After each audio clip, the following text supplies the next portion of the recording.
Hello everyone, this is the 6-month strategy video for the PGI exam.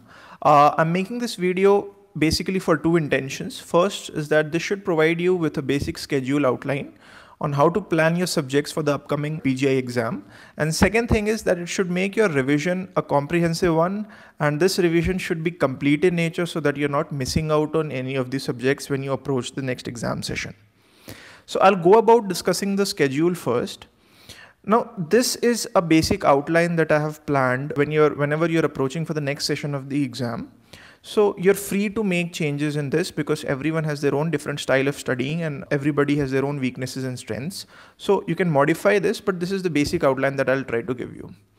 In the first month after your previous session exams, that is December or June, normally one is very lethargic and reluctant to study. That happens to all of us, and that is very natural because you're just done with your exams and you feel like relaxing, enjoying whatever. But remember, if you are targeting the next session exams with a strong will and you definitely have that intent to get into one of the central institutes, then this month is very crucial for you because most of the people will tend to enjoy in this period of time. They'll tend to overlook the study part, and this month can really give you an edge in the upcoming exams.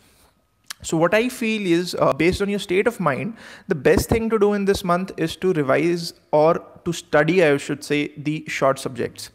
Forensic, radio, anesthesia, psychiatry, skin and orthopedics. These subjects can be completed in this 1 month of time, especially when you're not in a very good pace, when you're not having a very well-built momentum. So you can try and complete these minor subjects in this 1 month of either December or June, based on whichever session you're targeting. Now, another thing to do in this 1 month is that you should learn to practice MCQs, and these MCQs should be not subject wise, but these should be overall MCQs, that they should cover all the subjects. The point of doing MCQs at this point of time is that they will give you a general idea of what to expect in the upcoming exam, right? Because most of us, when we are reading the subjects, we tend to be very blank towards it and we just go on reading whatever's written without having anything in the back of our mind. So if you've done these MCQs beforehand in the first month itself, you'll have a general idea of what kind of questions are coming, and gradually as you do more and more MCQs and you study more, you'll have that insight of what kind of MCQs to expect in the upcoming exams. So this is the importance of doing MCQs at this period of time, and this is a very good practice that you should do MCQs and you should do your minor subjects. Another benefit of doing your minor subjects right at this point is that you can complete these subjects in a relatively short span of time, and that will give you a really good confidence boost because completing the minor subjects, it'll make you feel that you're going really in a good pace and you're keeping up with your studies.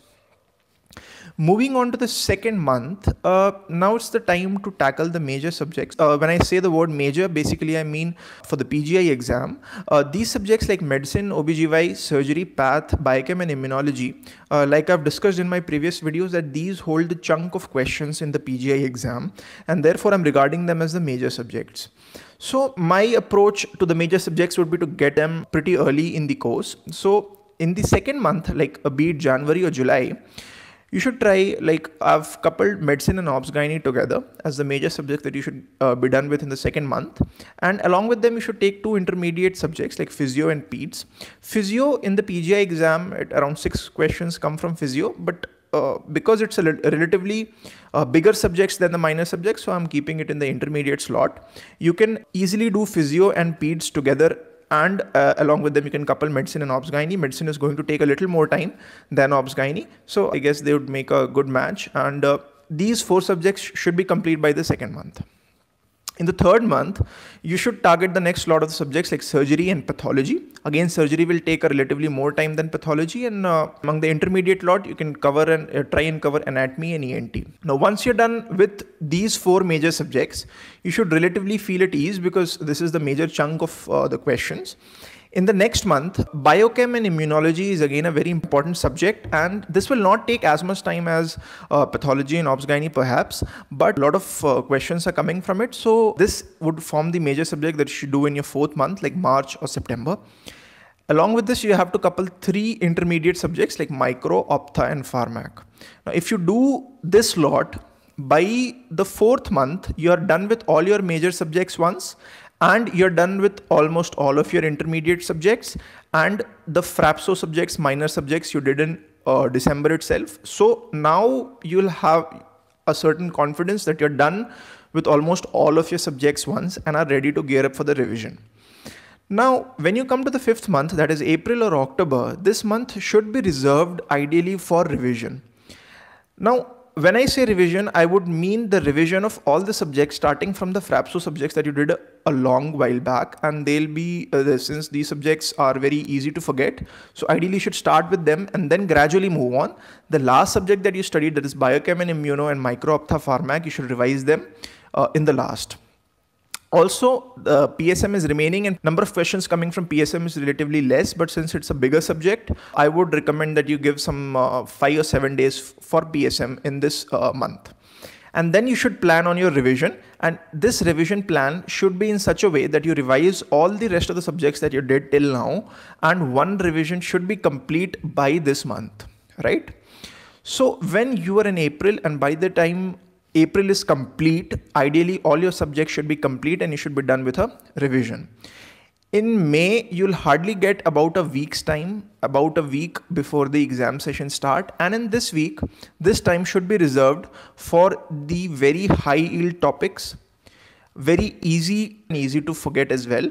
So these frequently asked questions and some data and some figures and some values from PSM and some tables from micro and medicine maybe. These topics should be dealt with in the month of May. Now, like I said, the chunk of your syllabus should be complete by March. In the month of April and May, you will have to start planning on giving mocks, and you should be doing previous papers, right? Now remember, you've already done some previous papers back in December. So these previous papers would essentially be just a revision of sorts, and that should help you giving more of confidence towards approaching the main exam. And you should be giving mocks as well. Mocks can start from March onwards, and you can give them in April, and so that you gear up for the final exam in May. May or November, depending on whichever session you're targeting. Now, 2-3 points that I'd like to stress upon is that this is an overall schedule of how your planning should be based on a 6-month span of time. The first thing that you should remember that 6 months is a delusion. You do not actually have 6 months. You have maybe hardly 5 months to prepare for the next session. And trust me, if you're studying well and you're not wasting time, this 5 months is not enough. So do not feel that 5 months, just because you're seeing these 5 months and you're feeling, okay, I have a lot of time. That is actually not the truth. If you start adhering to your timetable, then you'll realize how tough it is to complete these subjects in the given span of time. So start early and try to stick to your schedule as far as possible. A little difference of 1 or 2 days might happen. That is okay. You might feel low on certain days, but then you have got to compensate those days by, giving a boost on some other days. So that is something that you should do. And next thing is you can modify the schedule based on your personal needs. You might be good at some of these subjects, so you may need relatively lesser time than others, and you can give that extra time to other subjects where you're weak at. Whatever you do, this basic outline will get you through the PGI exam preparation in a relatively good manner. And this will also help you prepare well for the whichever exam session you're appearing for. So I wish you all the best, and probably planning to have a mock for PGI exam in somewhere around April based on the PGI pattern. Till then, all you guys keep studying well, and any more questions you can post down in the comments. I'll try to answer them in a Q&A session later on. Study well. Thank you.